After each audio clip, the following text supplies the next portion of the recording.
Darbe gabu morning da de do dan da gunguma jiracho godanisa sirbam mai mazmuri da gar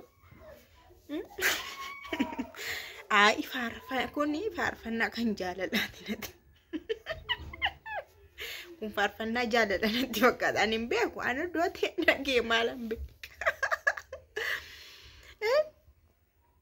Ankanin jedhu jaarsi namaa akkana sinitti mi'aagaru jaarsuma namaa teettane akkana imimmaan cuunfattu mimmaan du'a sinirra haa yaa'uun jedhu abaarsa kun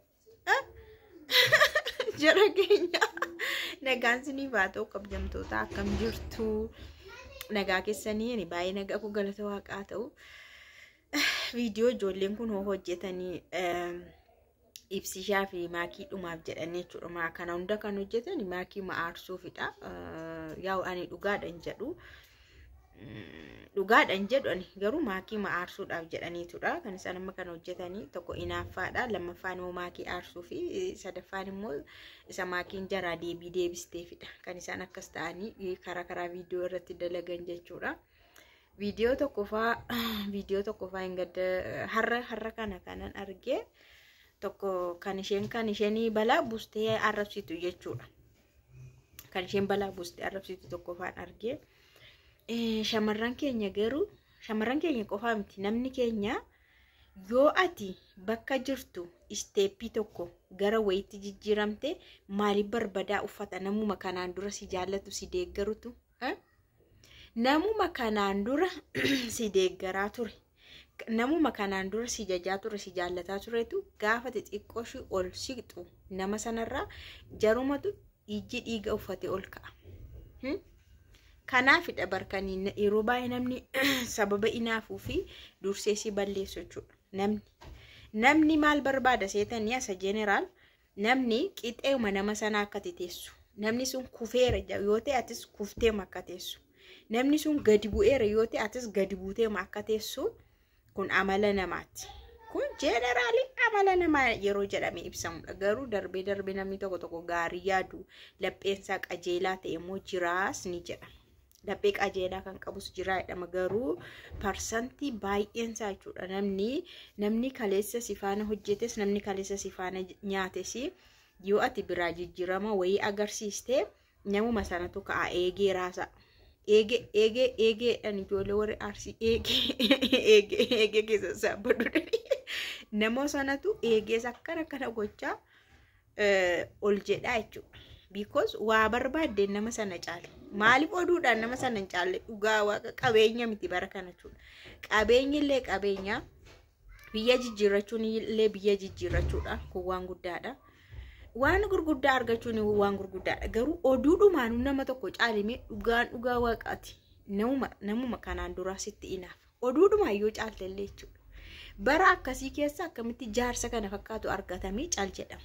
Bara akkasii keessa diyaaspooraa jaarsa argatte akkamitti caalsirraa jedhama. Bara akkasii keessa bara Kaayiroo keessa wuzzifii ta'anii baqattoonni baay'een isaanii jechuudha.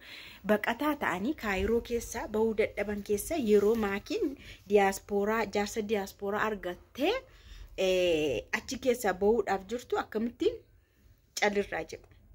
Akkamitti caalirraa jedhu. Shurraabiin kun akkuma ijoollee miidiyaa maakii kana qaban naqabeela na taaggalannis jechuudha. Inaaffaadha barmaasitti bareedaa. Innaa silaa maakiin maal gochuu qabdi seetanii jaroota kana abadan na tuqaniiree jechuun qabdu. Natti dubbataniilee jechuun qabdu. Akkuma laash jettetti akkuma jara tuffattetti yoo irraa dhiiste malee ammallee taanaan ishee deebisaa fi deemti taanaan ammas dhuftee waa jettiin taanaan dhugaa waaqa isaaniillee hin dhiisani. Maaliif bakka akkatti ol si deebisan barbaadu. Nama tokko lama miti baay'eedha waan ta'e jarri viidiyoo durii gadi baasuu dhugaa iddoo isaan qorqoranii baasanii yaa rabbi viidiyoolee durii isheenii qullaa akkanaa kana jaappoonii boodii fa'aa uffattee mataan qullaa akkana wanti fa'aa ofirra keessee eerfoonii ofirra keessee haasoftu fa'aa fiduu suuraa waan ta'e mataa akka Tigiree fa'aa dhahattee mataa akka Tigiree godhatte qamisii wayii fa'aa uffatu qullaa kana guuru anu takka argeen beeku dhugaa waaqa namni sin qabi jechuun haamilee kee baay'ee hin tokko garuu nama hin aarsu hin jedhu qallaalis hin aarsu aarraa miti kan maakiin dhuftee muxut goote yeroo darbee deebistee fi viidiyoo isaanii irratti hojjette laayifii seentee isaan arra deebisna isaan immoo tumaa dachaa meeqa caalanii viidiyoo qoroqoranii viidiyoo hin jirre suuraa namni takka argee hin beekne boolla qabirii bananii fidaa jiru jechuudha. Kanaaf nasiniin jedhe maakiirraati barumsa fudhadhaa. Maakiirra amma nama kan namni gaafa sirratti ka'u maal goota seete laash jetta. Wala muudii miidiyaati kun. Namni gaafa irratti ka'u laash jetta. Deebiilleen deebistuu fi nan tuqameellee hin jettu, nan arrabsameellee hin jettu. Yoo dhufte dhimma mataa kee qofa haasofte haasaa dhayootee haasofte waa'ee keeti yootee waa'ee kee qofa akka nama hin dhageenye jechuudha. Yeroo sana maal ta'u isaanuu isheenoo aaraa hin jirtu moo dhagaa hin jirtu jedhanii dhiisaa deemu bara indee dhiisaa deemu garuu ati immoo dhuftee deebistaaf taanaan dhuftee arrabsita taanaan isaanis dachaa meeqasitti ol bahu jechuudha. Waan durii waan jibbisiisa achas fidu kana jechuun immoo waan ta'e wayii sirraan geessisaa jiru. Namni garuu humaa miti maal jedha miti humaa miti humaammaa qaba xinnoo ishee humaa qaba baay'achuu hawaatullee jechuudha. Kanaaf shamarran keenya dhugaa waaqa dura background yookaas backgroundin keessan waan ta'e waan hin taane hojjettaniitu yoo ta'e waan jibbisiisaa jechuun normaalii miti yoo ta'e gaafa uummanni sirratti ka'u laash jedhe deebiin jalaa didi tuffadhu cal jedhe siruma iyyanii hamma gurri isaan duudutti yoo iyyanillee ati immoo jalaan qabin jalaa qabda taanaan waan isin sodaadhu seetanii silkii kan sitti magaafatettu akkasi dhaggeeffatanii isaan immoo dachaadhaan achasitti deebisu. Kun seeruma miidiyaati. Ati garuu yoo gamna taate yoo abshaala taate isa dhageesse akka hin dhageenye isa argitellee akka hin dhageenye. Yeroo baay'ee namni dubbisi barbaada lafaa kee waan ati hin beekne irratti si waamuu danda'a. Lafaa kee maquma kee barbaade akka ashaboo maquma kee bubbuufachuuf barbaada. Ati garuu laash jedhe tasa dhageeraayyuu hin jedhin akkana garagalteellee hin laaliin. Yeroo sana ciminni kee beekumsi kee irra keessatti baheetu mul'ata.